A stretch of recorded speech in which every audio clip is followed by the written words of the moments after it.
In this episode, we go down a bit of a different road. I got to sit down with Chaya Leah Sufrin, Shlucha, and also a Hillel director, and it's not so much therapy related and maybe a little less heavy than usual. We talk about the Jewish people, the love for the Jewish people. We talk about Israel. We talk about Torah, how to engage with Torah in a different way, Zionism, and also why it's good to laugh in Auschwitz once in a while. A lot of the conversation is also about the intersection really of modernity, Hillel, Chabad, etc. If you enjoyed this podcast, I'm going to ask you to please like, subscribe, or share it. It really helps other people also discover it. Thank you. Welcome to Conversations with Shloimie. Hi, I'm Shloimie, your host. I've discovered that vulnerable conversations lead to some of my richest insights and personal growth experiences. So join me as I sit down with guests who inspire me, and let's explore our ups, downs, and everything in between. Enjoy listening.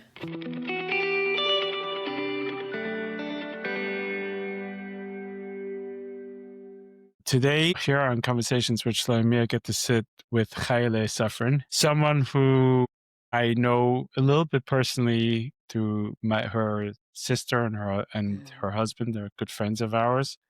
But primarily got to know you through your podcast, Ask a Jew. And it definitely, my journey with your podcast, why I was listening to your podcast and all along has changed. And that's a little bit that's probably one of the reasons why I decided I want to reach out to you and talk. But let me introduce you a little bit. Sure. The previous executive director of Long Beach Hillel in California, Long Beach State, yeah. Long Beach State. Yeah. And currently the senior Jewish educator, a change of position a little bit of what you do at Hillel. An outspoken Jewish educator. Okay. I think okay, I'm gonna keep it simple. But what I've recently also learned, selected I think in 2023 by Hadassah, the Zionist organization, as one of the 18 most important women to take note of in the field of Zionism. Host of Ask a Jew, and also a second podcast called Educations, Jew spelled like the Jew. Right. That you do, I think, together with your father, and that's more a little bit on the Jewish element of it. And Ask a Jew, you do together with Yael Bar-Tor. And I think that when it started, it had one mission, and at least for me, when it first started and I heard about it, like it was my podcast where I went to for like a little downtime, a little fun, a little humor, but it took on a little bit of a mission for itself. Welcome. Thank you for having me. And what did I miss out? Feel kind of intimidated because when you look at your list of guests, everybody's very serious, people are in the mental health field and doing like actual work. I don't know what I'm good at. I like to talk. And I think that's the only thing that I'm here. I think we'll explore that today. I think that's exactly what we're going to explore today. Yeah. Maybe go right into it. Who are you, Chaya Leah? What drives you?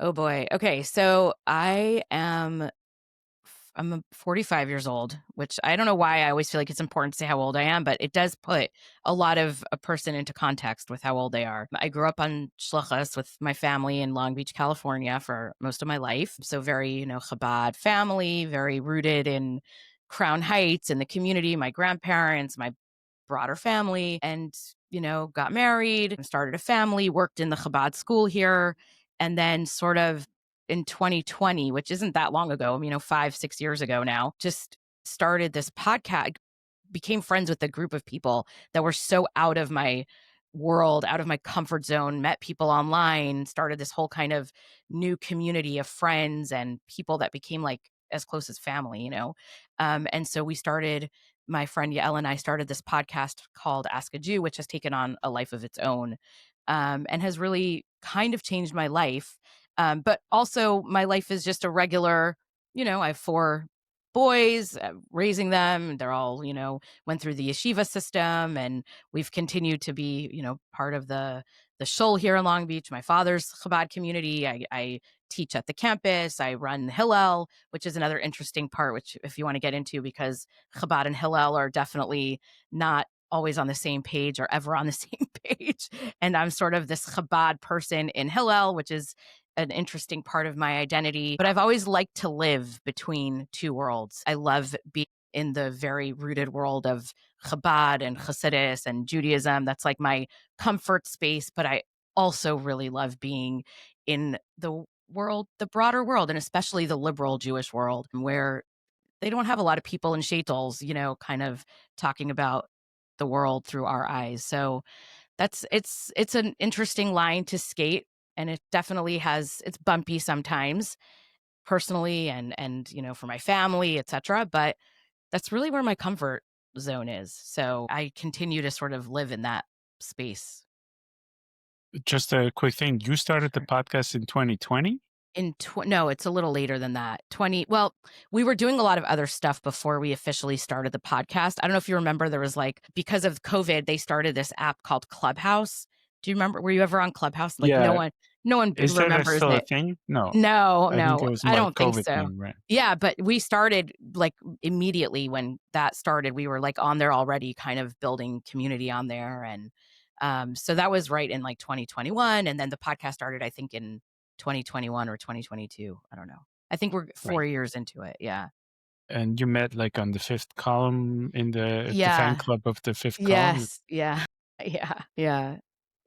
So I'm very I want political. Just one thing about that, I'm very, very into politics, which most from women, from people care about politics because it's very relevant to us when it comes to Israel or our anti-Semitism. But I've always been just obsessed with it. I mean, I remember being 12 years old and following, the Clarence Thomas trial for the Supreme Court. And I was always too much for everyone. My friends would be rolling their eyes. Here's Chaya Leah again pontificating about, rights for African-American men in, the early 90s. I was always just too much. No one had patience for it. And when I found these friends, it was just they're even more insane than me. They want to talk about even more than me. So it was just this really beautiful moment for me to feel okay, community. yeah, I can just talk about it and be crazy and have loud opinions, and we can argue back and forth. And it was really, really beautiful for me to find that. So, yeah. So you were saying that you love living on the intersection between both being a Chabad woman and being a little bit more on the liberal space of things as well. That means that politically, at least what I have absorbed through your podcast, I don't know that I would define you as liberal, maybe a little bit libertarian, but I'm not even sure how much of that anymore. At least some of those values might have shifted too. But it feels like the liberal world that you're talking about is not politically liberal. But if we as Orthodox Jews are on the conservative side of things, Right. I want to be on the Jewish liberal side of what that explores. Think about modernity, think about bigger, more liberally addressed problems like Zionism, etc. Is that right? Correct. Both, yes. Politically, there's two different kinds of ways of talking about liberalism. Politically, yes, I have shifted my politics a lot.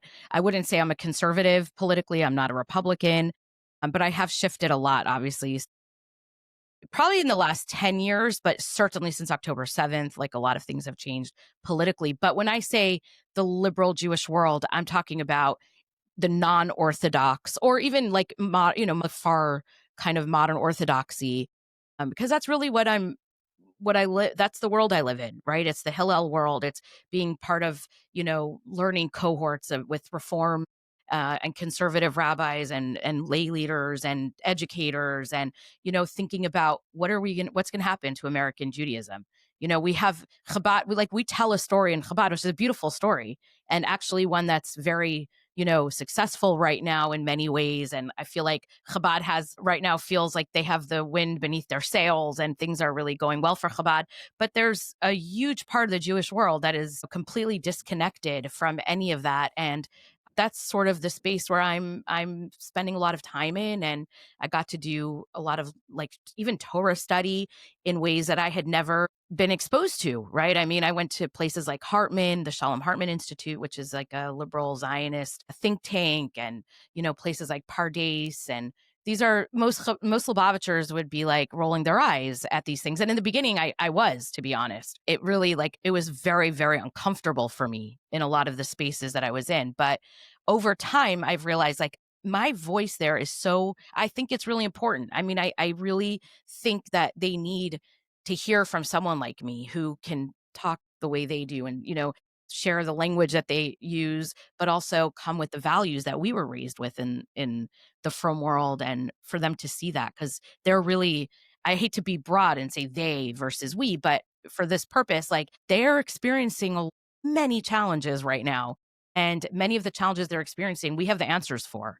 And I just feel like I owe it to the Jewish world as a Lubavitcher to like be in those places to help them get through it, and I learn from them too. So that's interesting, because it feels like I initially I what I heard you say was that there's a part of me that is also at home in a world that's not strictly defined by the boundaries of what Chabad Lubavitch in a very conservative way teaches. Yeah. But then there was also this element of like, I am a Lubavitcher, I'm almost doing outreach to that world as well. Yeah. Which one is it? Or is it both? I think it's both, and it's also, it depends on the setting, and it changes. There are times where I'm sitting in a room and I'm really absorbing what I'm being told, and it's something that I've never thought of before, never heard of before, and it could be mind-blowing to me, and it makes me think about my relationship to Yiddishkeit or to Torah like in a very different way.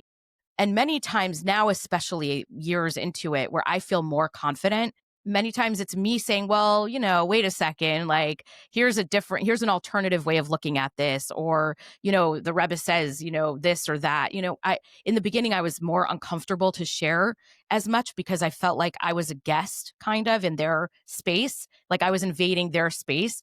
And now, I mean, first of all, people got to know me a lot better. And so people know that I'm going to be loud and share and argue and ask questions. And so that has given me more confidence to do it. But I could share like a very interesting, like I remember the first time I was at a Hillel conference, and Hillel's very pluralist, liberal, beautiful. I love the community. But the first time I sat in a like room where we were learning a piece of Torah together, and the rabbi presented like a piece from Rambam, and the people around the table started arguing with Rambam. They're like, "Oh, Rambam's wrong." And I'm looking around, I'm like, "You're all like, none of you know anything. You're not rabbis. You're not educated." These were like young people who work for Hillel who are, just 25 years old, and I'm like, "How dare you? Like, that's not the way we learn Torah." Like, I was so uncomfortable. And I walked out of there and I'm like, I feel this is wrong. Like, how could you argue with the Rambam? And then it took me a while to realize, like, actually what was going on in there was beautiful. They were like engaging in Torah in a way that was so deep, because it felt so personal to them. And even if they disagreed with Rambam, at least they were in a relationship with Rambam, right? They were sitting there having a conversation with him, from 1,000 years ago. Like, they were literally having a conversation with him about something that Rambam wrote. And now we're trying to apply it to 2025, right? And I just really appreciated that moment, and that kind of like expansion of what it means to study Torah. It's changed me in a lot of ways. I still obviously am much more comfortable, in the way that we learned. And I still sometimes get like a uncomfortable, like when people are too radical in what they're saying. But I don't know. I think it's good for us. And I would love for there to be a little bit more of that in our own community when we study and talk about, different ideas. It's very interesting. So, I mean, on the one hand, Chabad is very outreach oriented, and Yeah. there's like this idea that we interact with modernity, and we are willing to see what is in Yeah. 2025. But on the other hand, some would say that in some ways Chabad is some of the most extreme when it comes to, let's say, Rambam. Yeah. there's no way that the Rambam is wrong, Right. or that the Rambam wasn't aware yet of a fact that Right. we've come across or learned in science at a later point. I'm a chassid. I love the Rebbe. I don't have to. I don't think I need a throat clear about how much the Rebbe is like a part of my life. But there's no engaging in anything like that's not. That would challenge an Yeah. idea. There's no challenging ideas. I mean, it would be unheard of. I get upset because that's one of the things that I get asked a lot is stuff about the Rebbe and things that people get upset about, and I'm always on the defensive, always.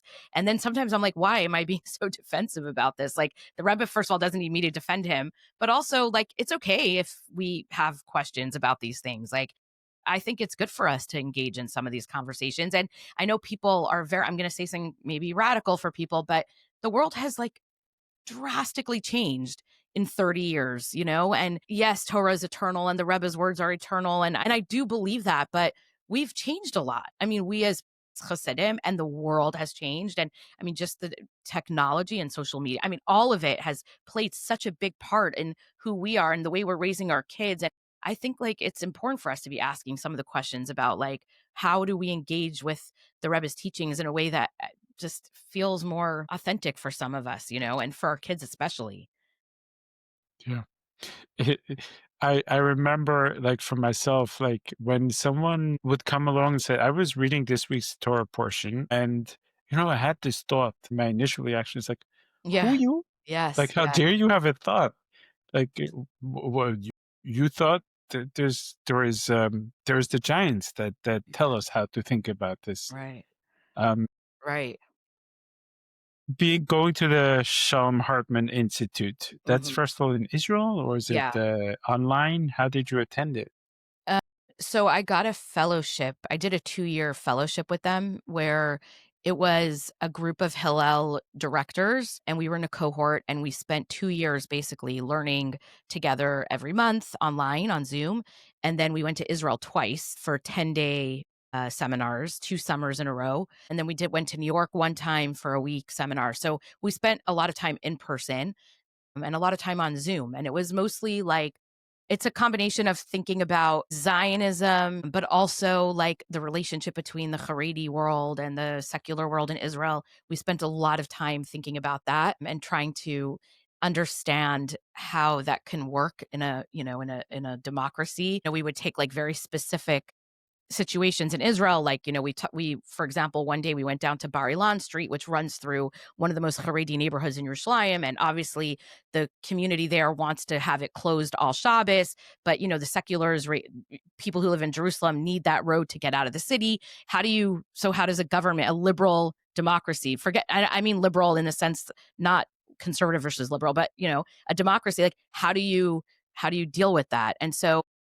I came in always with a very strong, like, this is a Jewish country and you need to close the street and blah, blah. And I was always sort of brought into the center. I never really fully agreed all the way to the left, but I was always kind of brought into the center where it's like, okay, I hear this argument, right? Like I understand where we're coming from. So it was a great exercise for me, the whole 2-year experience, because it was me really challenging a lot of my core beliefs and standing up for them. Also, I did a lot of defending of the Haredi community in those 2 years, which they might laugh at if they saw me and be like, she's not even Haredi and don't talk for our community. But, they're not in that space and I was. And so I used it as an opportunity to at least bring the human side to them, and to say, like, you're talking about people. These are human beings. You think they want to close the street because they want their kids to be able to walk to shul safely, right? They don't want cars flying down the street. I mean, I'm using that as an example, but just in general, bringing the humanity of the frum world to people who often just see us as one big mass of black hats and beards. And I feel like that's one of my real missions in life. I'm curious, like, how has this affect your own journey? Meaning, and I want to be very mindful of the fact that you Yeah. are in shidduchim, I have to marry off my kids. I have to be careful what I say. Yeah. but in terms of like being exposed to ideas that a lot of in the Haredi community, people are afraid that if you follow down the road of some of the more liberal ideas, that your foundation of your belief in God and Yeah. foundation in Yeah, let's just call it for what it is. You'll loosen the foundation a bit.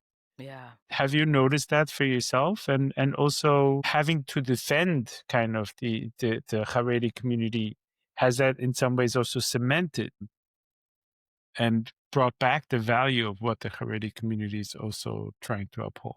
Yeah. I think I think my relationship with Hashem is totally separate.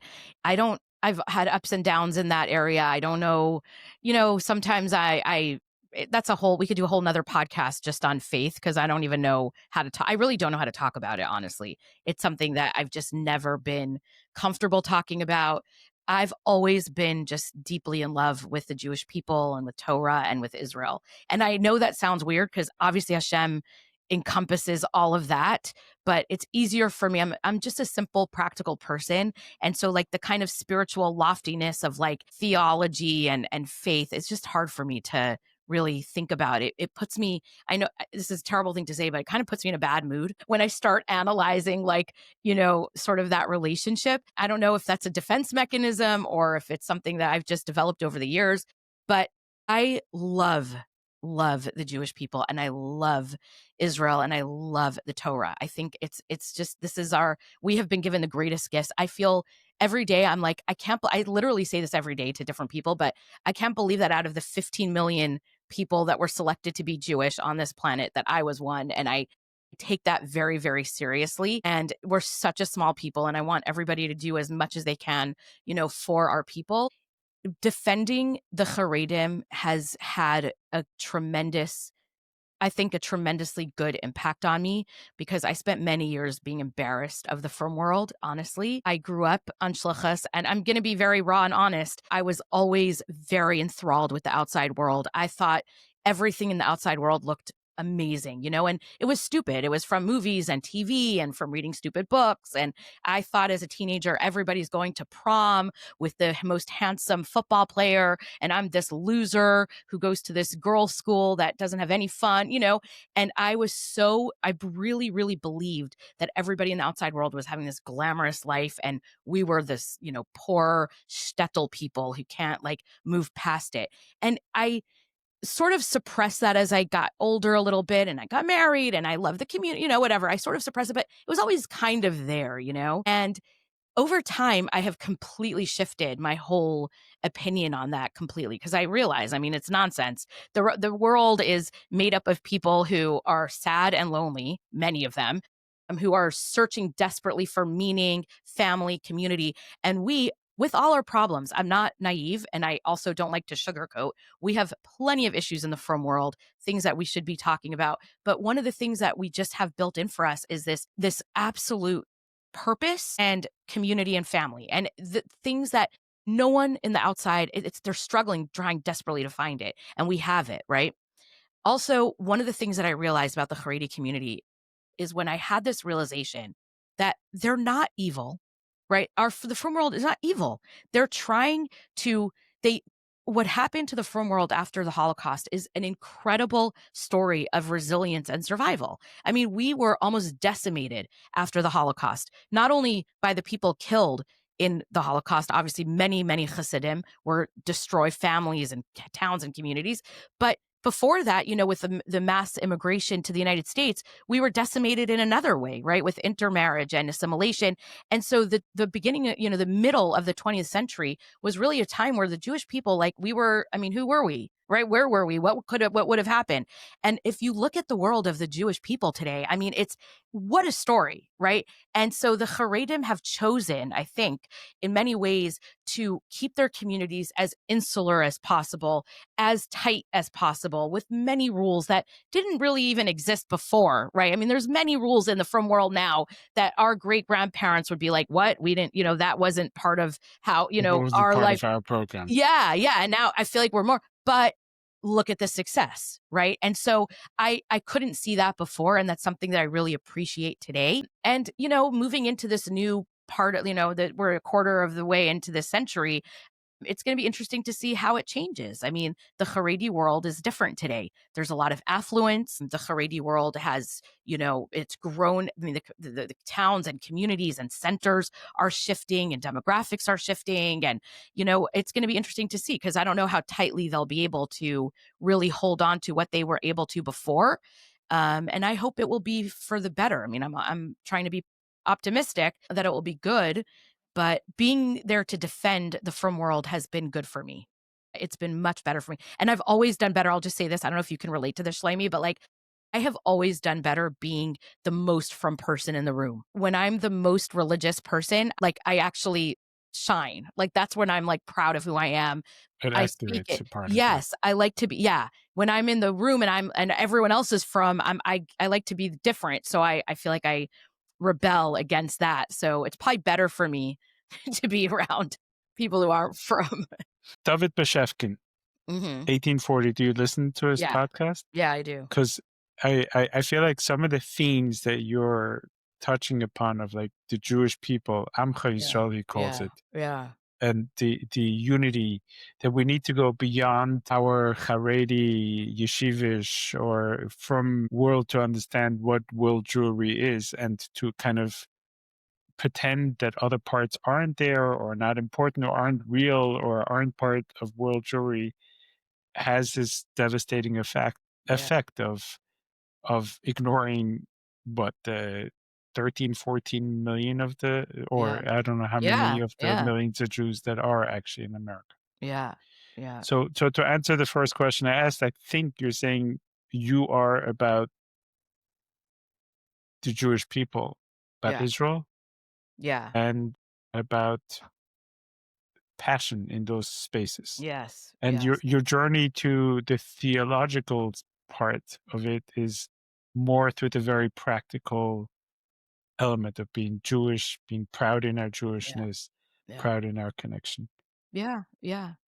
I mean, I wish I could be. I guess I wish sometimes that I could be more spiritual. And I feel, I talk about this with my father a lot, because, I do have moments where all of a sudden I'm like, oh, I have this Hisaurus and I want to say chitas right now. And then I feel like a fraud. Like I open up, like yesterday, I have this big fat Chayenu book now on my table, like the new, and I was like, oh, I'm going to sit, and it was Sunday, and I always like to start things on Sunday. So I opened up the Parsha, and as I'm reading it, I'm like, oh, I'm such a fraud, like, who am I to say chitas? But my father always reminds me when I tell him that, he's like, that's such a bad attitude. Like, just because right then you feel like you want to do that. So do it in that moment and feel it. And maybe it will happen more often. The more you let yourself feel that way. But I do find that, the moments where I'm turning to Hashem are in the moments of need. And I wish it could be different. I wish my relationship with Hashem could be something that wasn't just like, oh my God, Hashem, I really need you right now. I wish it could be like one of gratitude and, like feeling like we're in a relationship, and I don't know. It's something maybe I'll work on one day. Hope. The therapist part of me wants to, first of all, make you feel better, but also I think this touches upon a value, the relationship that you have with the Jewish people, with Jewishness, with the Jewish identity, is really what God could, like, it's almost as if like my entire relationship with God is in order to get to that part. Right. And you're there. Right. Like, don't Well, that's worry so interesting. much about. Oh, good. Thank you. This was worth it already. But I like, and I don't think I'm making this up. I think that Bein Adam Lamokim, the relationship between ourselves and God. God says the way to get there is to be good with my people. Yeah. Yeah. I hope I say all the time whenever I bench lift, my one thing is I say, I'm trying to help you take care of the people down here. You take care of my kids. Like, that's my, I do really say that. And I hope, yeah, I hope so. I hope. But I mean, it's impossible for me to understand how people can't our own people can't look at our story and be like, my goodness, how are we? The Jews are so incredible. Like, what an incredible story. What an incredible people. I'm constantly impressed with like the different things that I see coming out, not only the frum world, the fry world, like everybody's just, after October 7th, the sort of the coming together of communities. I mean, what people run to Walmart to buy socks, in Tulsa, Oklahoma to send to Israeli soldiers in Israel. Like that I'll never forget that week, that first week of the war when American Jews and Jews all over the world really were just rallying together, in support of our brothers and sisters in Israel. And we need to hold on to that, because we have so much friction and there's so many issues and they're complicated. And I really understand them because I've spent a lot of time delving into them. So I'm not naive. I understand. And I wish that we could hold on to some of that initial unity that we had, because it's going to be a bumpy ride here. We're going to, the war is coming to an end and things are going to get really bumpy in Israel.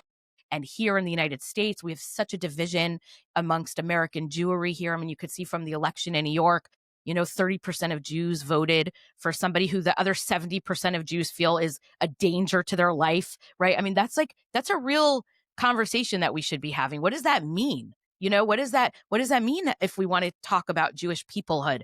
Are we a people? Are we in community together? Is this a big tent when I'm sitting next to people who vote for someone who I think is, putting my kids' lives in danger? And so that's like our North American Jewish issue. And then the conversation between American Jews and Israel is a whole nother, mess that we have, because a lot of American Jews are saying, well, we reject, your prescription for how to deal with what's going on. And, we have the money, right? Is American Jews raised over $1 billion in 2023 after October 7th to send over to Israel. And a lot of American Jews are starting to question that relationship. So there's all these elements that are going to be very bumpy, and we have to find every possible way to hold on to that connection and the unity that we have between us. And Chabad, I think, has a good way of doing it. Come to my house for Shabbos, put on, I love that. That is good. And we need other avenues too, right? We need other ways of being able to talk to the other parts of the Jewish world that maybe are not showing up at the Shabbos table and are not interested in, your Chabad Purim party or whatever. Not to belittle it, but you know what I mean. Yeah. So I'm curious, like you talk about the Holocaust a lot. You laugh about the Holocaust a lot. At least in the earlier, you definitely yeah. crack tons of Holocaust jokes. Yeah. But I think that it feels to me like a lot of your experience and your life is somewhat informed by the Holocaust, surviving and losing members of the family, etc. To me, I sometimes wonder with the election of the mayor in New York, if this is an activation, almost like an internal pass down, internal trauma activation that for some people hits really, really deep. And then for others, they feel like, and absolutely not. I don't know why you're making such a big deal. A person who has a different opinion about Israel and so on, but Yeah. why is that a threat to us? Have you ever wondered, like, hey, am I overreacting? Is this just like an internal overreaction? Just something that we Yeah. haven't processed? Yeah, I think about that every day. I mean, I talk about anti-Semitism like I'm sure if you listen to the podcast. I mean, I talk about anti-Semitism a lot, even professionally. I do anti-Semitism training and whatever. And I actually hate doing it. I hate talking about it. I hate doing it. I hate yelling anti-Semitism day and night. I think it's bad for us and it doesn't make us friends. I just think it's the wrong conversation. But I am deeply, deeply informed by the Holocaust in my own personal Judaism and in my own life in general. And what I'm nervous and scared about is that that's not a story that young people that's not going to activate young people anymore. And I sometimes think that we as a Jewish community, and this is something that's more in your wheelhouse and much less in mine, but when you talk about trauma, every generation of Jews is carrying the trauma from the previous generations. And so we've had now legitimate 2,000 years of trauma that we're carrying with us. And so when I always say this to people, when you see Jews react to something, even someone like Mamdani or whatever, how else should we react? What else should a Jewish community do? It would be insane for us to be like, oh, everything's fine. Yeah, we've seen this before and we're fine. I mean, obviously that's not true, right? We've seen these scary tropes. We've seen these stories. We've seen the activation against, the Jewish cabal that's, running the world, and we're getting it now from both sides. I think I would talk about anti-Semitism very differently 10 years ago than I do right now. I think what happened after October 7th is actually a real threat to the Jewish people. I used to think it was a joke. Like, I hate to say, I'm being honest. Like, I used to be like, oh, we need a little anti-Semitism. It's good for us. I used to actually say that. I used to literally sit in meetings, even at the Federation, and I'd be like, we would say like, oh, how do we get more Jews to show up? And I would say as a joke, we should hire some neo-Nazis to march down the main street of Long Beach and have a rally. And all of a sudden you'll see Jews flying out of their homes to come to Jewish events. Well, Here unfortunately, we are. it literally is what happened, and it's scary. But the problem is that most American Jews, for sure, don't have that family connection to the Holocaust. And the way we've taught Holocaust has been, in my opinion, a failure on many different levels. And now we have a whole generation of young Jews that it's just they talk about the Holocaust the way we talk about the Crusades or Khmelnytsky or the pogroms in Russia that feel so distant. And it worries me. It really does. I mean, October 7th is really the new Holocaust, for the young people. I see with my students, we used to always do a big Yom HaShoah, Holocaust Remembrance Day. My students now, they just like want to do October 7th remembrances all the time, right? They want to talk to hostages. They want to talk to the Nova survivors. They want to, more than they even want to talk to the last few remaining Holocaust survivors that we have. But I understand it's the immediacy of it. It happened just now. They experienced it, the people are closer to their age. I mean, I get it, but it does worry me because I think it was a big part of the story that got us to where we are today. I don't think I would be, honestly, I could say this honestly, I don't know if I would be who I am right now in from the way that I'm from, the way that I built my family, if not for my like obsession with the Holocaust, honestly. Makes sense. Yeah. I'm curious, like when you see a very significant amount of students, even, I think Mhm. that's your population, Yeah. that kind of identify with the anti-Israel camp. Mhm. What do you think that is? Is that also a trauma reaction? If I distance myself from this, then I won't be Yeah. included in the new Holocaust or the new anti-Semitism? Or is it just a disconnection with what Israel means to us as a Jewish people? It's both, absolutely both. You have some students who are just activists, right? Which is normal for 18 to 25-year-old, right? They care about the world. They've been taught this story of colonial versus, victim, and Israel somehow are the colonial powers that are victimizing, all of these indigenous Arabs. I mean, they've absorbed that, for many years now, and through social media and through their educators and even in many cases through their parents, right? So on the one hand, there's that piece of it.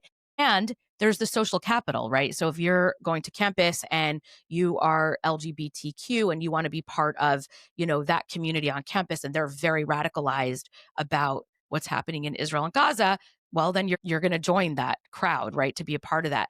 But I do think there's a big element in the Jewish world of the anti-Zionists who actually believe that if we just are those good Jews, right? We're the right kind of Jew. We say the right thing. We do the right thing.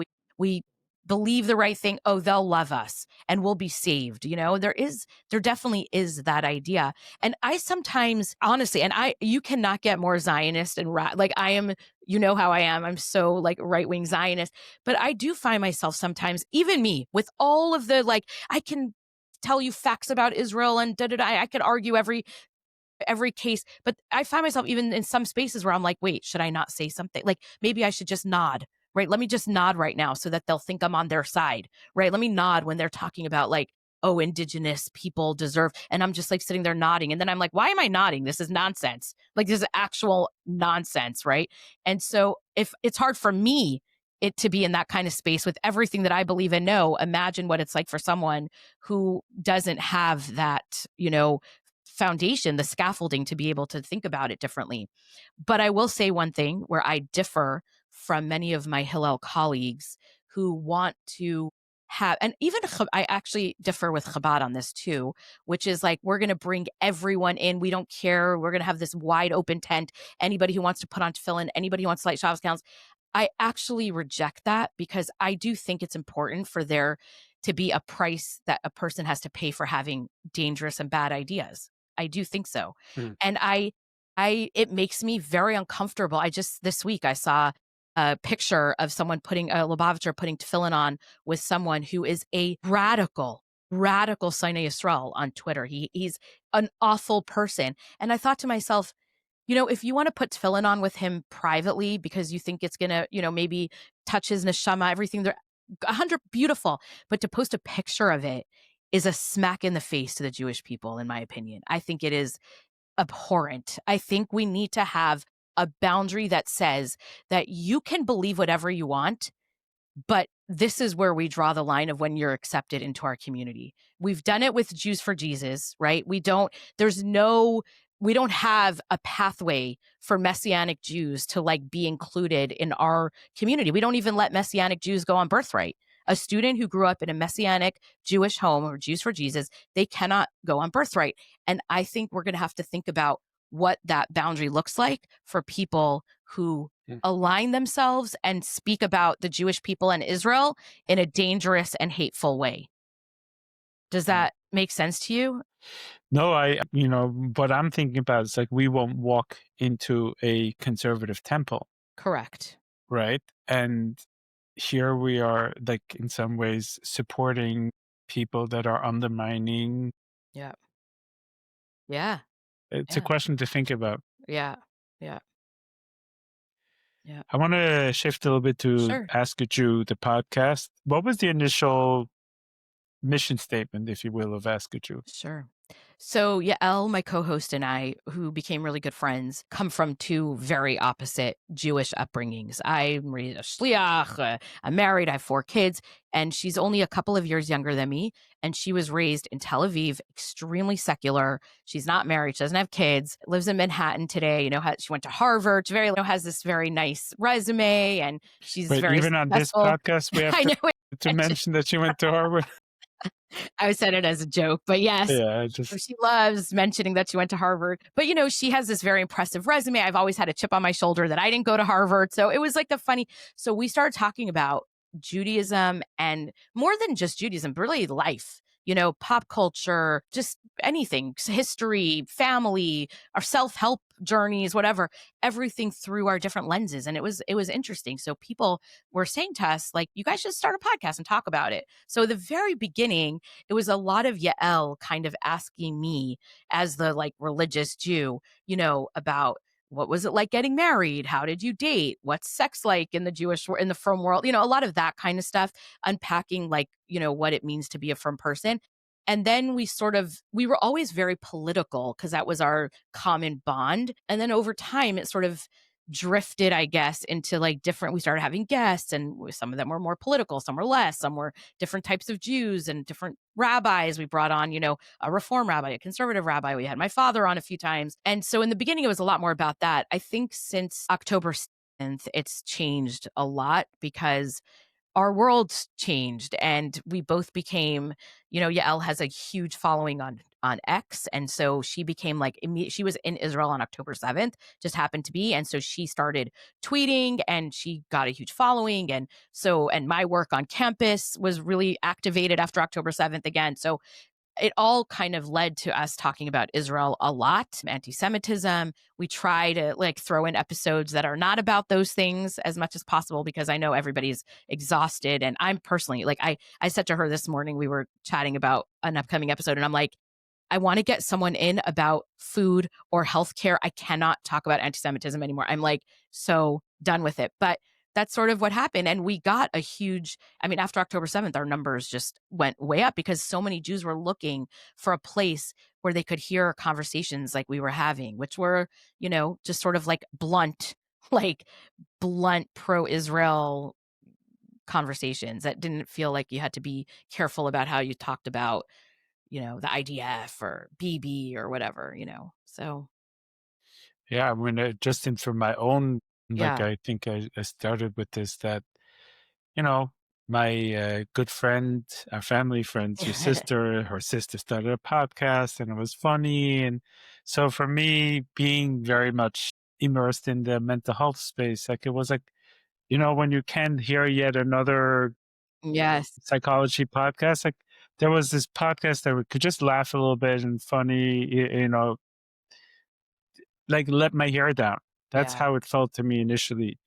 And even for me, I'm not super politically informed. I don't follow exactly what's going on. After October 7th, your podcast has become like a place for me to know a little bit what's going on. So I get my political news almost on your Yeah. podcast, but also the community of Yeah. and to just check in of what is going on. It has become really a therapeutic space, if that Thank makes any you. Thank sense, you. for No, I that appreciate it. pain and for the journey of what is happening in the Jewish world. I get messages from people literally all over the world. I mean, we're not a huge podcast. I mean, we have a very nice following, but like by no means, I don't want people to be like, oh, she's talking about it like she's Joe Rogan. I mean, I'm very humble and I know exactly what we are. We're a small Jewish podcast, but we've hit a nerve with a lot of people who needed a place really to find, that kind of conversation. And we hear from people all over the world. Like, I didn't have anyone to talk to about this stuff. And I really appreciate it that this feels like you're saying exactly what I think. We hear that all the Mhm. time. You say exactly what Mhm. I'm thinking. And so I hope we can continue doing that. First of all, where do you and Yael disagree, or what do you disagree on most? Probably that's a tough one. We have very different ideas of what success looks like, I think. I think for Yael, and this I don't mean this disparagingly, I mean, but it's obviously subjective to my it's not. But I think for Yael, she cares a lot about like people in the podcast world and the journalism world and media really like hearing us and understanding where we're coming from, and that's really what she cares about. She feels like we can influence a lot more people by becoming very close with like bigger podcasts or whatever, which we've done, and it's great. I very much care about the Jewish part of this, right? Like, I want those lonely Jews living anywhere around the country where they feel like they don't have a community. I want this to be their community. I want them to reach out. I want them to come to Shabbat at my house. I want them to, go to their local Chabad. So for me, it's much more of like a Jewish mission in a way. She's very Israeli. She talks about her Israeli identity all the time. Probably our biggest disagreement is that I think that's nonsense. Like, it's a Jewish identity. And she very much like won't say that, even though she's changed a lot since the podcast started. And she like lights Shabbos candles and things she never did before. But she's very committed to this idea that she has an Israeli identity, which is different from a Jewish identity. And I reject that idea. So that's probably our biggest difference. I was going to ask the questions like, have you ever said anything on the podcast is like, oh my God, but my mother's going to hear this, but that happens all the time. Yes. I'm wondering more like, have you ever said anything that you genuinely regret putting out there? Yeah. I'll tell you something. I have never, aside from maybe once where Yael couldn't do it, I have never listened to an episode of Ask a Jew. I do not listen to it. I can't listen to my own, like, it bothers me to hear myself. I'm extremely critical of myself, and I'm always like, oh, I should have said that or this. I record, I walk away from the microphone, and I just, whatever it is, Let it be. I really say to myself, Hashem is like, I put out there whatever Hashem wants me to put out there. I do feel badly that like a couple of times that things with my kids where like people said something to my kids and they were like, oh, your mother said you're going to Italy for the summer. And my son's like, what the heck? Like, why are you? So that kind of stuff I do regret. And for my husband, sometimes there's been a couple of times where he's been like, what? And he listens to every single episode beginning to end and doesn't miss one word. And a couple of times he's been like, it made me uncomfortable that you said that. So I try to be as respectful and careful, but it's hard for me, honestly, because I want to be as authentic and open as possible. I want people to be able to ask anything and hear about our world. But I also am a wife and a mother. And so I have to, and a daughter and a sister. So I have to try to be as respectful as possible to do that. Mm-hmm. We've probably touched on this a little bit, but what do you think as a young Jew, college student, what's the single biggest fear that they carry around? And what would you say to them? I think they have two things that they fear. Number one, that they're going to be lonely and alone. That's number one. And number two, Just financial. community. Yeah. And they're But very isn't worried. that the fear of every single young Yeah. person to some degree? Yeah. Yeah. They're no different than any of us. I mean, it's really, that's what it comes down to. People think that this generation is different, this and that. I see the same exact. They're so worried about being alone. They don't really have a lot of mechanisms for building friendships and community. It's easier to be on your phone in your bed at home. It just is. But they feel that it's missing. They feel it. And how do you deal with that, right? How do you become vulnerable enough to invite people out? How do you become vulnerable enough to take the first step to make a friend, or even to make a date, or to, any of it? There's a lot of that fear. And then the fear of just, they don't think there's going to be a world that's going to be good for them in the future. Like, they really don't. It's not an optimistic place, right? The world is not optimistic. They fear the climate and the economy and fascism. And I mean, that's all they're being told nonstop. Everything is catastrophized. So that's, I think, their biggest fear. We grew up in the 90s where things were pretty positive, right? After, the end of the 80s, the fall of the Soviet Union, and, technology was booming, and the war with Iraq was over early in the 90s. Like, it was a moment of real, growth and development and change, and the internet was just starting, and the possibility seemed endless. And it's not that kind of world that we're living in anymore. And so that's the fear the young people have. I mean, it's a real issue for young people. Curious, how do you feel about global warming? Are This you is optimistic about it? Um, only because I'm a religious person. Like, it's only my actual religious faith that makes me think we'll be okay. Like, Hashem has a plan, and this is how I was raised to think, and I don't think Hashem is going to destroy our planet because of greenhouse gases or fossil fuels. I don't know. Maybe I'm naive, but I just don't think that's it. So I don't worry so much about that. I do worry a lot about the crisis of meaning, because it starts from birth, and we're trying to play catch up for a lot of people. But a lot of time, I mean, by 25, it's hard to catch up for someone on that. And with that, I'm pretty pessimistic. I mean, I don't see a big shift unless all of a sudden we start talking about religion in a new way, and we start talking about family and having kids. I mean, when I sit around with my students, it just happened last week. I teach a class on Thursdays called Parsha and Pizza, and I asked the student, we were talking about, Yaakov and Esav and all this stuff, and Yitzchak and Rivka, and I'm like, having kids is the most important thing in the world. Like, there's nothing more important than having kids. And not one student around the table wants to have kids. Not one. And I say, and these are Jewish kids who I am very close with. And I said, are you guys crazy? I'm like, I literally closed the Chumash, and I said, we're going to talk about this. Right? I don't even want to talk about Parsha anymore. We need to talk about this. And one after another, how can I afford it? Kids are so hard. I don't want to ruin my life, blah, blah, blah. They're getting a story being told to them that is just one of hardship, pain. Having kids is a nightmare. It's so stressful. You have to go on planes with them, and everyone hates you, and going out to eat, and they're so expensive. I mean, this is the story that they're being told. Show me a TV show or a movie that shows, how amazing parenthood is, or how amazing having kids is, or when I talk about what it was like growing up with 6 kids in my family, and how I loved it, and what it's like now having siblings. We have a WhatsApp chat that we laugh and we send jokes to each other. There's nothing like siblings, right? And my kids, and how much fun it is. And to most of them, it's like a distant world that they can't even imagine.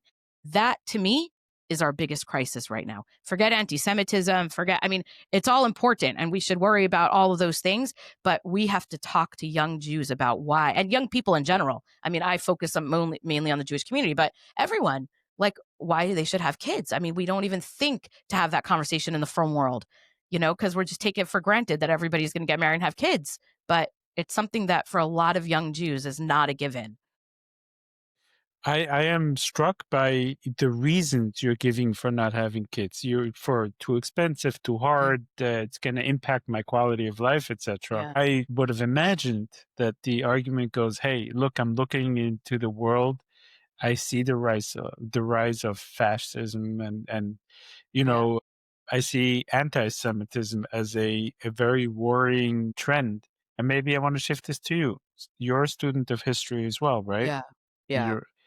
if you look back, some of the worst times for Jews started on the college campus is where you Yeah. were able to pick up the earliest signs of things are not good Yeah. coming down the line, like anti-Semitism, fascism, and Yeah. so on. If you look even as early back as the 1920s, Yeah. that's where you were able to tell, wow, the campuses had become so anti-Semitic Yeah. and so hostile to Jews.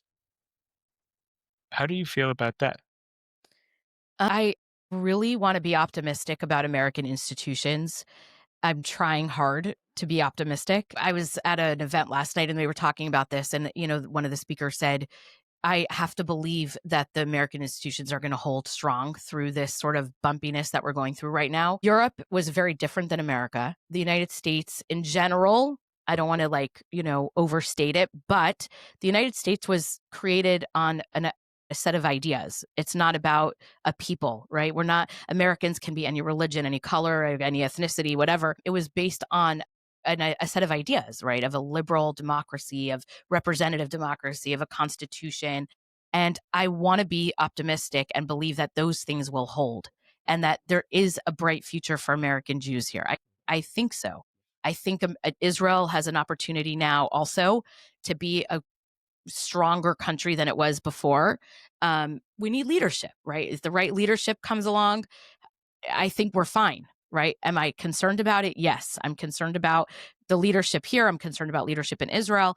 But I am optimistic about it. What I'm pessimistic about, I'm very, very pessimistic about social media and technology. And I use it all the time. I'm addicted to my phone. I'm addicted to social media. I admit it.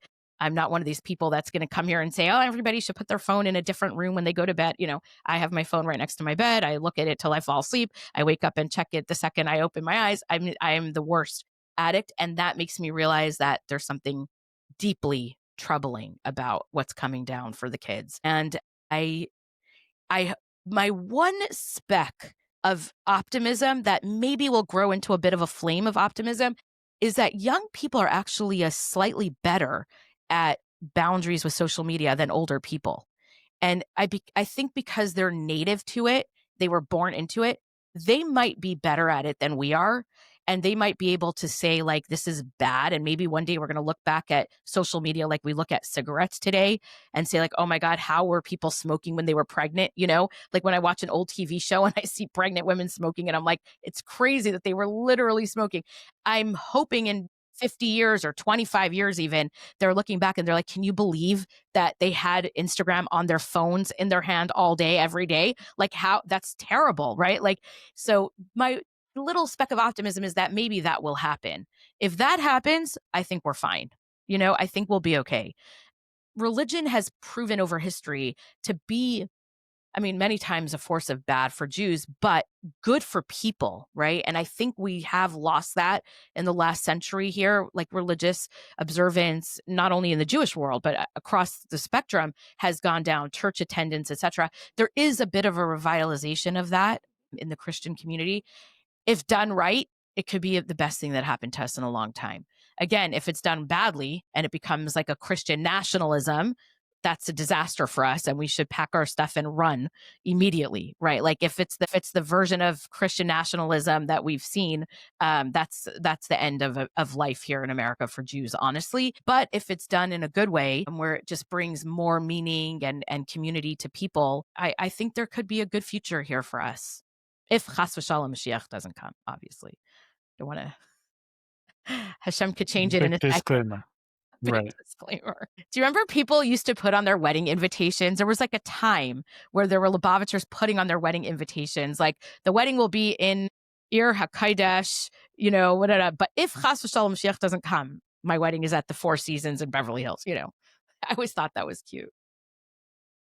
You come from a family where humor is paramount. Yeah. I think just listening to your father, I also got to know him. Right. He doesn't let things get too serious at any given point. what is humor to the Jews? Why even till today are so many comedians Jewish? What does it mean to you personally? Is it an evasion? Is this a very deliberate way of dealing with pain? What is it? It's really everything. I mean, first of all, I want to say I come from a family that not just my parents, it's generational. My grandparents, both sides, loved to laugh, loved to have fun. My grandparents, both sides, even my father's parents who were Holocaust survivors, are very quiet. Their home was, my grandmother would laugh and laugh, and she would listen to comedy cassettes in Yiddish, and she would love jokes. And, and my mother's parents were, the Stocks were like, their home was always just joyful, literally joyful, right? And I learned a lesson from my grandparents that religion is meant to enhance your life in a good way. And if you're not having fun, you're doing it wrong. Like, it was that simple. Like, if you're not having fun doing this, then look at it. It's not, change what you're doing.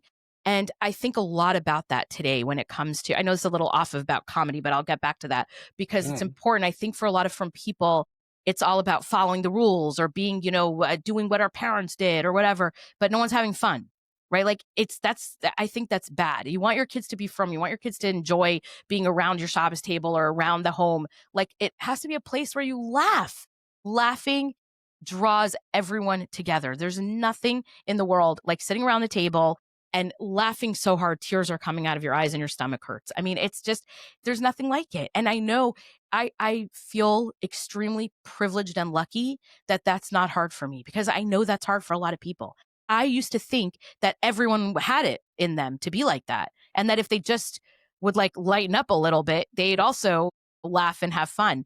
And I learned over time that for a lot of people, it's too hard. It's hard to let go, whether it's that you're wound up too tightly. You feel like you lose control of yourself if you are self-deprecating, right? If you joke about yourself or you tease somebody or you get teased, like people feel their ego is bruised or like, oh, I can't I need to control everything so tightly. So I can't, but wow, is life so much more beautiful if you could just release and just laugh and have fun. And I want to say, like, I have a lot of friends going through this, what they're calling healing journeys. I could go on and on about that because I have a lot of feelings, but I want to just say to them, like, just watch a funny movie or just sit around and tell jokes. Or I don't even like jokes. I'm not even a big joke teller, but like, just tell funny stories and laugh about life and notice. It's all about noticing the funny things that we're doing or that are happening, or, turning things that could be a tense moment into like a really laughing moment. I mean, I feel so privileged. I thank Hashem every day that that's the kind of personality that I was given and that I'm able to like serve my family in that way, because I'll tell you something. I'm always hosting a lot of people. My house is like a zoo. And over Sukkot, I was supposed to have a brunch at my house at 1:00 for this group of Federation employees. So it was like a very like exclusive lunch, whatever, Friday at 1:00, which is insane because Friday night I was having, 70 students. So I was like, how am I doing? But whatever, I was going to do it. So I went for a walk early Friday morning because I needed to calm down after all of Yontif. And I had a whole plan in my head. I'll go shopping and then I'll come home and I'll set up for the 1:00 while I'm cooking for Shabbos. Anyway, I get a text. This is at 9:30. See you in an hour from one of the Federation. So I'm like, what? Turns out the brunch was at 10:30, not at 1:00. And I'm out on the walk. Everybody's sleeping in my house. My house is turned over. It's dirty. The sukkah is a mess from the night before. So I run home, and I don't run. Okay. I ran home, heavy breathing. Okay. And I walk into the house and I start shouting. I'm like, everybody wake up, everybody come downstairs. I'm screaming my kids, you're going to Smart and Final. I'm yelling at Baruch, you clean the sukkah. And all of a sudden we're all standing there. My niece was there and she just looked scared. And I just stood there and we all like looked at each other and we just burst out laughing. And we're like, of course we have a brunch in 45 minutes that we have done no cooking for. And that one moment of laughter, it just changed the whole day. Like, we were laughing. I put music on and I said, we're going to get it done. And guess what we did? It wasn't perfect. I didn't get to put out all the fancy the fancy stuff I wanted to, but we had a great time, and it changed the way that my own kids would have been so resentful if I was just screaming the whole time and forcing them out of bed and forcing them to sweep and da, da, da. All of a sudden it became fun. Can I do that every second of every day? No. But I'm telling you, as much as possible, it saves my life, and it saves my relationship with my husband, and it saves my relationship with my kids. And so laughter and fun and humor has to play a part of it. That's just like on a personal note. Sorry, I didn't really address the whole Jewish piece, but I can if you want. No, that I think that goes hand in hand. I Yeah. mean, as a people who've experienced so much pain, maybe that is a way of diffusing all of the pain. And maybe, 1000%. and you know, we spoke about maybe not talking about therapy, and I'll tell you why. I'll tell you. There was this one episode where I think you had your mother on, Oh, and yeah. you were talking about someone who was who had struggled with addiction and had become like a Mhm. coach for addiction, and the way your mom kind of like Yeah. made short shrift of like that experience is like, oh, this is probably a guy who was like an addict, and then Yeah. a year later now he knows how to tell people and so on. It's This terrible. is a family culture that has an issue potentially with the Yeah. idea of healing therapy, Yeah. etc. Yes. Now you just mentioned it's like to go to the healing retreats. Yeah. We don't talk about our First of all, feelings. We just don't talk about our feelings. That's it. Just bury them deeply and ignore it and just move on. I'm serious. I know I'm making like I'm actually serious. That is really how I think not explicitly we were told, but implicitly. That's what we were shown, from all of our family, That and is that really, you think that's the best way to deal with things always? I Or can't say for everyone because I think for a lot of people it's terrible and it festers and it turns into a cancer and it ruins people's lives and it's not good. And even in our own family, I've seen, that some of my people in my family probably could have used a lighter touch when it came to like talking about their feelings. It's interesting. We went on a family trip last year to Poland for the first time. It was just my siblings, no spouses, no kids, and my parents. And I had this vision in my head for some reason that we were going to have all of these like deep, meaningful conversations on the trip. I said, we're all adults now. Half of us are in our 40s, half of us are in our 30s. And every one of us, six of us, have different things in our lives that are hard, And I'm like, wow, what an opportunity. My parents are brilliant. They give advice to everybody, and people call them from all literally shluchim call them from all over the world to talk about their problems. And my parents give advice. And I'm like, wow, we're gonna have 8 days to like really dig into like our emotions. And it did not happen once. It just didn't happen. Like we laughed and we had fun and we talked about tons of stuff and we brought up old childhood stories and we laughed about it, right? And we made fun of things and we never sat there and had that like deep, meaningful conversations. And on the plane ride back, I said to my sister Goldie, I'm like, oh, I'm so upset. I really thought, and Goldie was like, who do you think we are? Like, who did you think was actually going on this trip? Like, this is who we are. We're just not that type. It's not comfortable. It's not the type of conversations my father and mother want to have with us. And I think we've all trained ourselves sort of to either find other outlets to have those conversations if we need.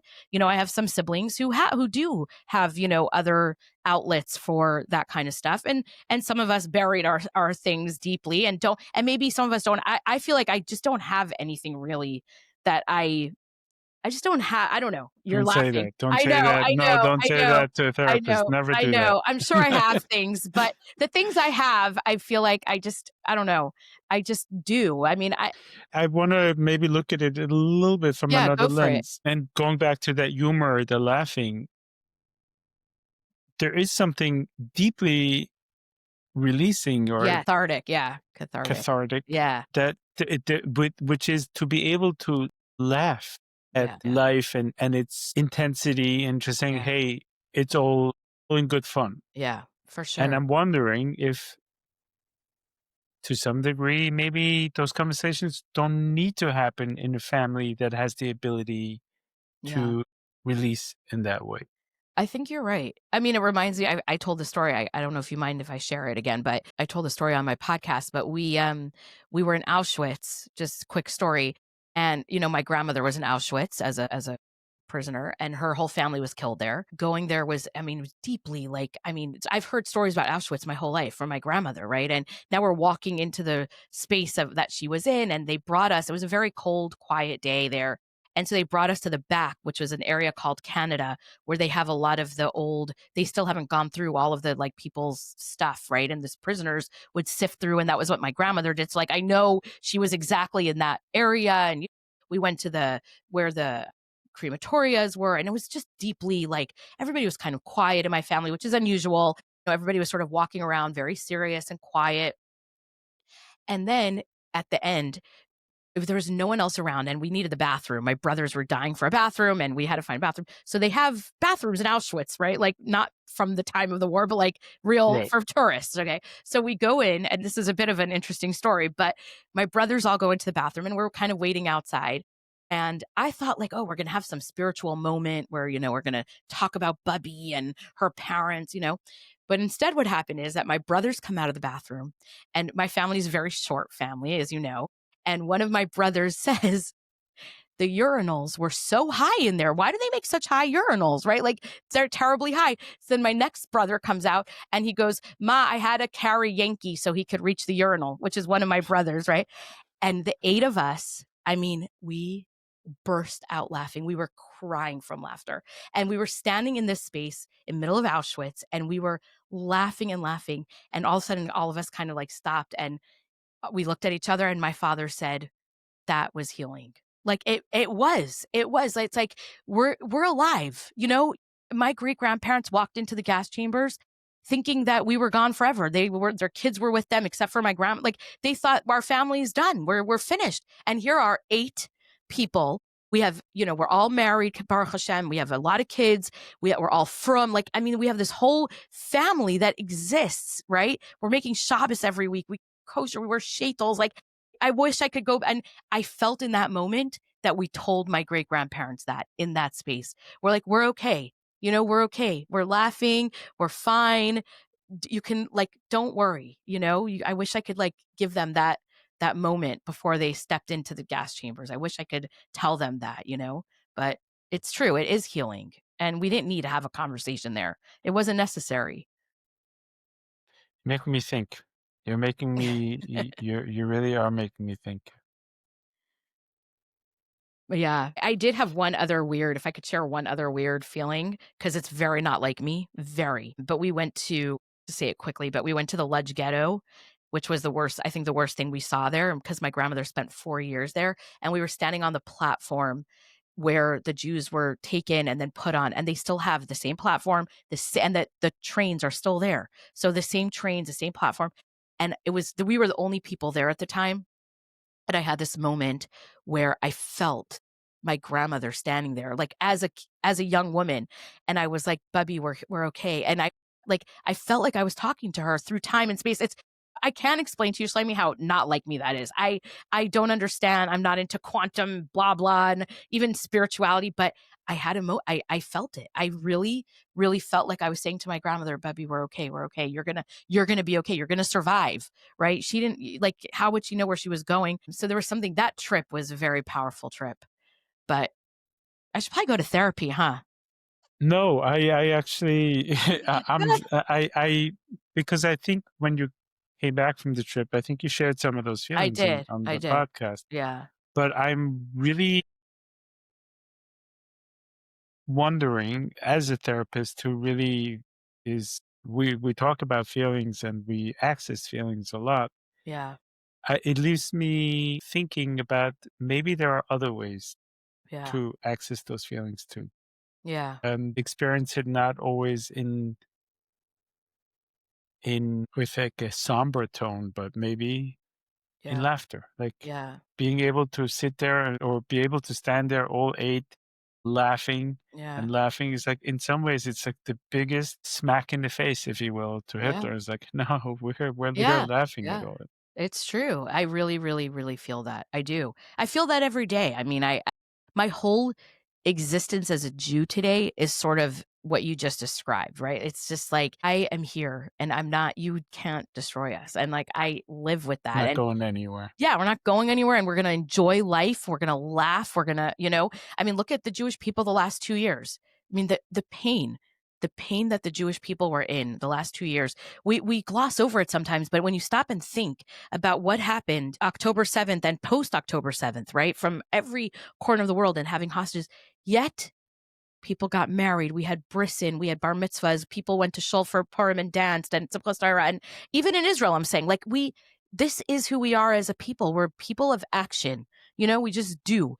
We could wallow in the moments that we need to wallow, right? Like, I really appreciate that we have Tisha B'Av, right? And I really see why Tisha B'Av is important, because we need that day to sit down and cry and say, Hashem, please, where are you? Like, we need you. We need a day, but we need the next day. We need Yud to be able to Yud of to stand up and say, okay, next, right? Like, we cried and now we're moving on to the next thing.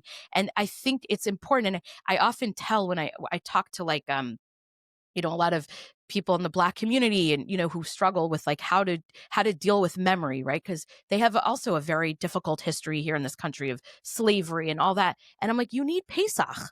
You need a holiday where you sit down every single year, the same day, and everybody's doing the same ritual. You're remembering the exact same thing. You're doing and it gives you that moment. Okay, today I'm remembering who we are, how Hashem saved us. And then tomorrow after Pesach, I'm going back to real life, and I'm not. Otherwise, you spend your whole life trying to figure out the best way to, memorialize these things. Like, should I be thinking about it every second, every day? Yeah, of course it says we have to remember Yetzias Mitzrayim, but okay, so you say it in davening, right? But I don't have a Seder every day.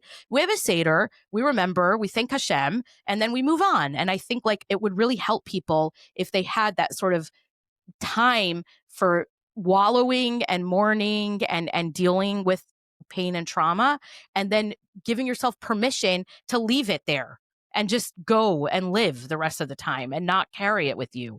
I mean, every day can't be Tisha B'Av. Like, who would we be, right? On Tisha B'Av, I'm mourning on Tisha B'Av.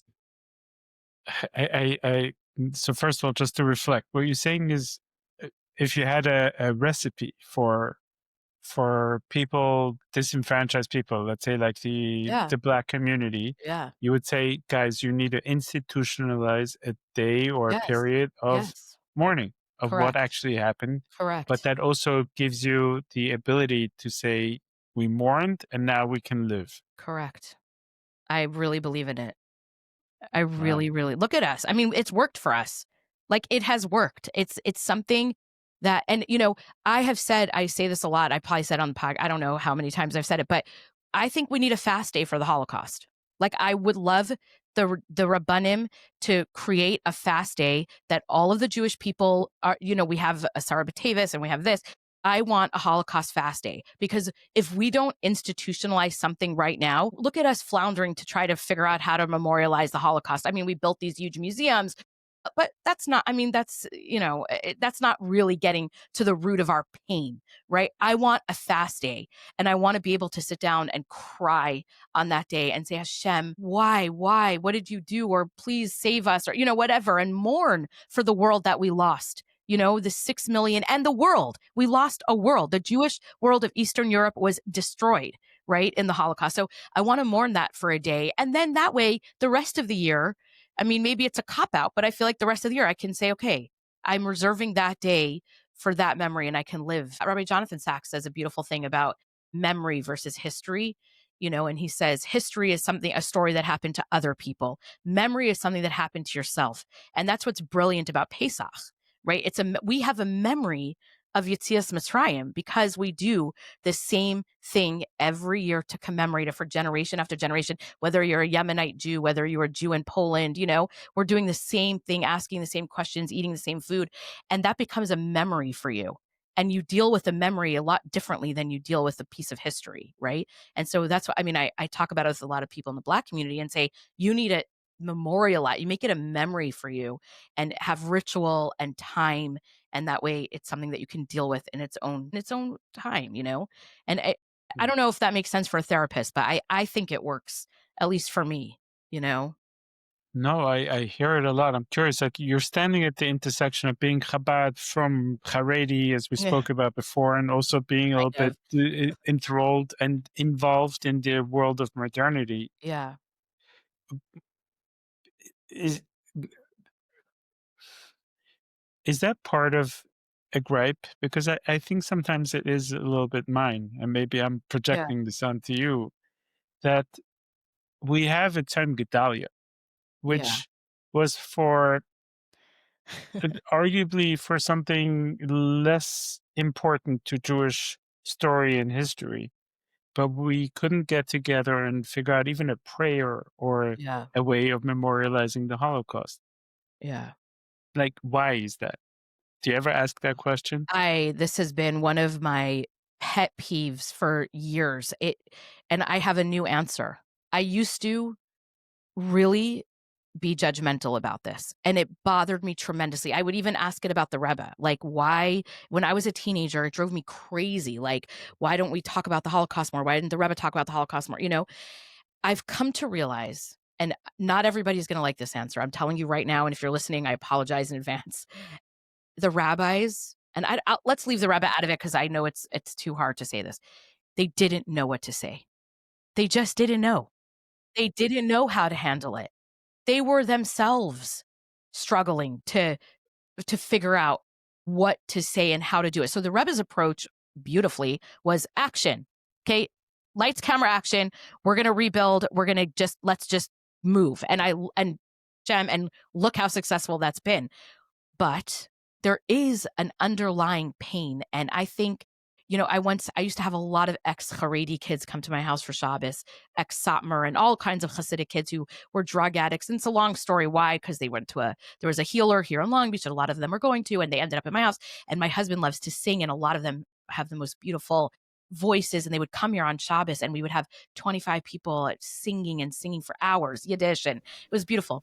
One night I was looking around, and these were all deeply traumatized kids. I mean, deeply, many of them sexually abused, many of them. And I asked a question, and I said, raise your hand if you have Holocaust survivor grandparents. Every single kid at the table raised their hand. And this is a very unique thing because the American Jewish community, by and large, the non-Haredi American Jewish community, really are not from the Holocaust survivors. They came before the Holocaust. The most Jews in America are here from before.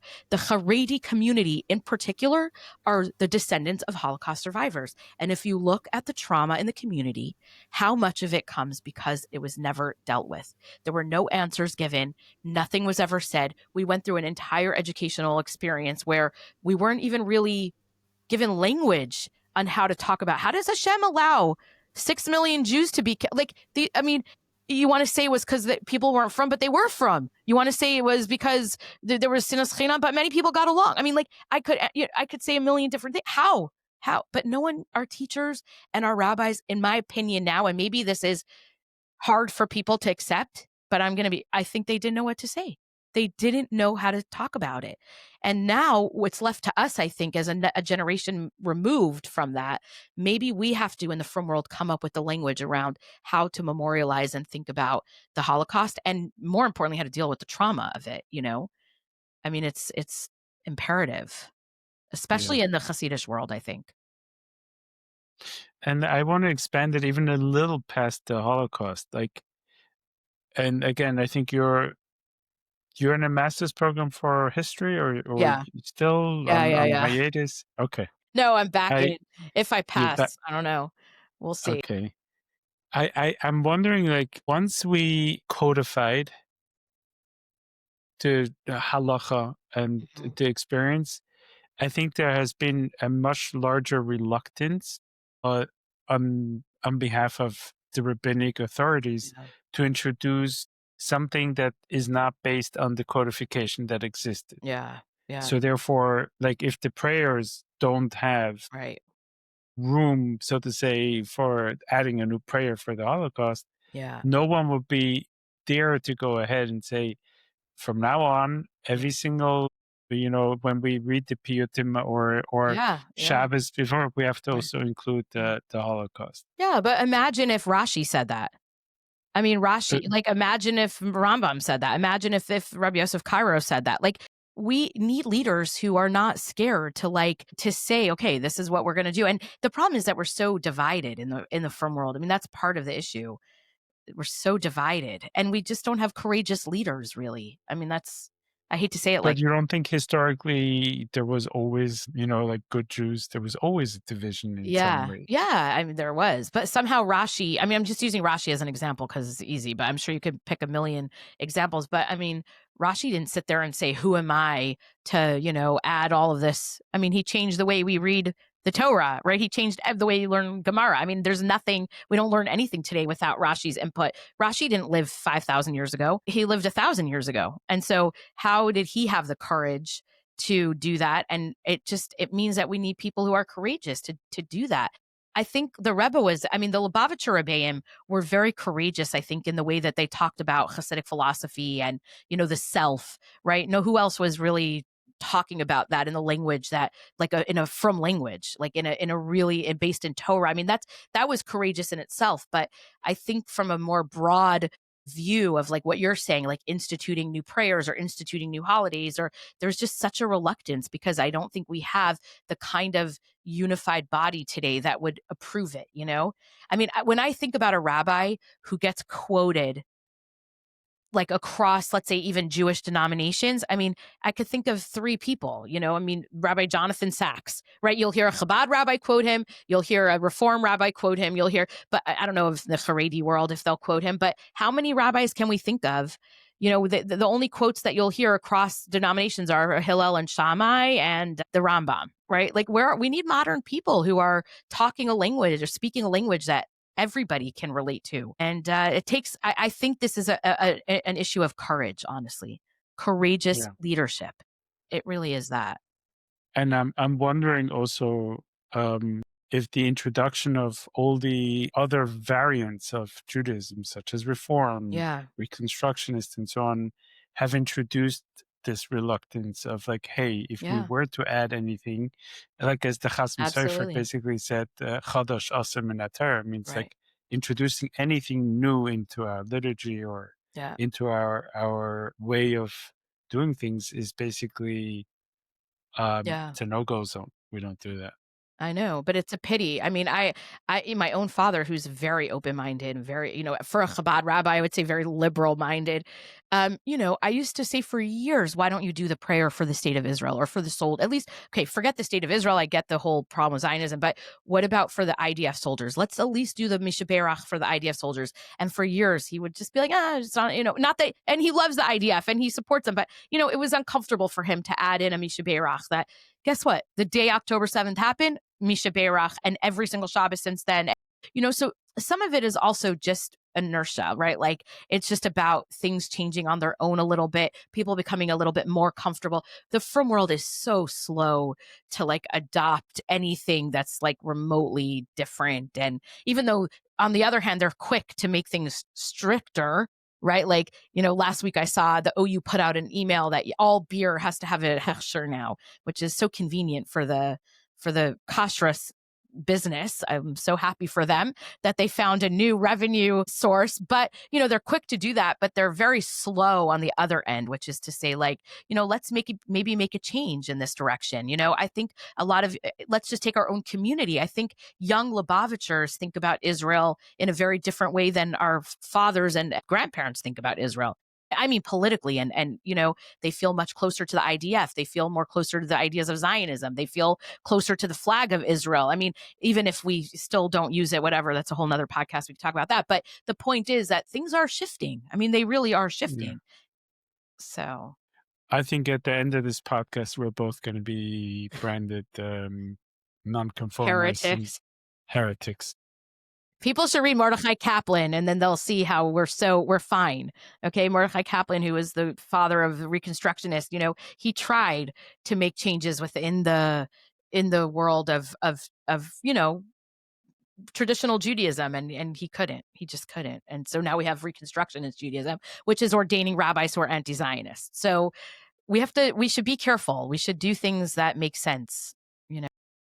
Wait, you're not joking. You're saying like if we don't allow for in a very Haredi way for certain things to not to change in any way, to shift and include and not update, because again that's a very right. Right. controversial word, Right. that is the cause, that can be the cause Yeah. to create other versions of it, which Yeah. go off track in some Correct. ways of the traditional Jewish way. Yeah. Yeah. What have we not spoken about that we need to? This is a long episode. I hope your people are still listening. Probably not, but who Who cares? cares? That's true. I wanna do. I wrote down for you specifically a Okay. rapid fire question round, Okay. and I'm very curious if you're okay doing Yeah. that with Yeah. me. Sure. So, kind of like, just shoot. First thoughts. Okay. What's your biggest Jewish pet peeve? Oh boy. Men who don't help their wives in airports, like from men, it's so annoying and it's not nice. And just like in general, people not behave from people like acting out in public. Not, you don't have to be perfect, but just be respectful. Okay. What's your hot take on kosher wine? I don't drink wine. I hate to say it. I have this thing where my face gets really red and I don't drink wine. So I don't know, but I'm happy for people. I'm very happy from people that seems to be an elevated world of kosher wine because it's another way of experiencing Yiddishkeit and enjoying it, going to kosher wineries. And I think it's really nice for the frum community. The most underrated mitzvah. Ooh. That's such a good one. I'll tell you, washing Natilas Yadayim in the morning. It's really, it sets my day. Like it really gives me that moment when I'm filling up the fart and washing. It's like, okay, I just run through like it gives me that pause in the day to like think, okay, what's today? What do I have to accomplish? And I think it's a good mitzvah. I never miss a day. Okay. Israel, hope, heartbreak, or home? Home, home, Hmm. and hope, I guess, and heartbreak. All of that. But home. You never feel more yourself than when you're in Israel. Okay. And Jewish guilt, is it a feature or a bug? Feature, for sure. Feature. You see it from the beginning. I mean, Adam and Chava, like it's just that's how we were built. I mean, we can't escape it. It's because we love our people too much. And so you just always feel there's just this constant feeling that you want to do better, which maybe is good, but it sits there for sure. Feature. Feature. Okay. That concludes the rapid fire round segment. Oh, good. If you had one message that you could kind of put out, which you thank God you have your own Yeah. avenues where you can really get on a soapbox and put out your message. But if you had like one message that you think that it's important for people to know, it would be helpful for people to know, what would it be? Stop waiting for people to create the life that you want. Do it yourself. You want community, you want family, you want friends, you want a partner. You have to be vulnerable and put yourself out there. Don't be shy. Work on yourself if you are. You know what I mean? Try. And I hear so many people in the frum world I'm talking to who are like, don't have friends and feel alienated from their community, or, no one invites them for Shabbos. Please just get out of your comfort zone and you invite someone for Shabbos to your house. And it doesn't matter what you put out on the table. It doesn't matter. People just want to be together. And so you put aside your own insecurities and put yourself out there. And you may get rejected one time. You may get rejected 2 times. You will find your people. You will find your friends. You will find your community. And you need to do it for yourself and you need to do it for your family.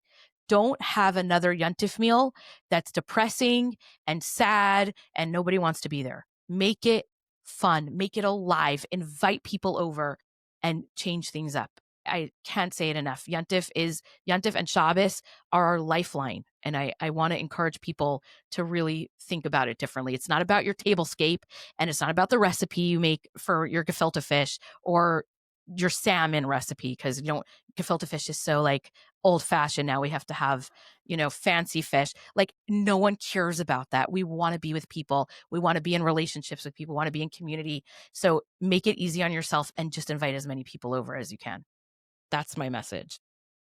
I really appreciate this message. And I think in some ways, this podcast didn't go in any direction, not even what I could have pretended like maybe I will go in this direction or we'll talk about that. It really didn't.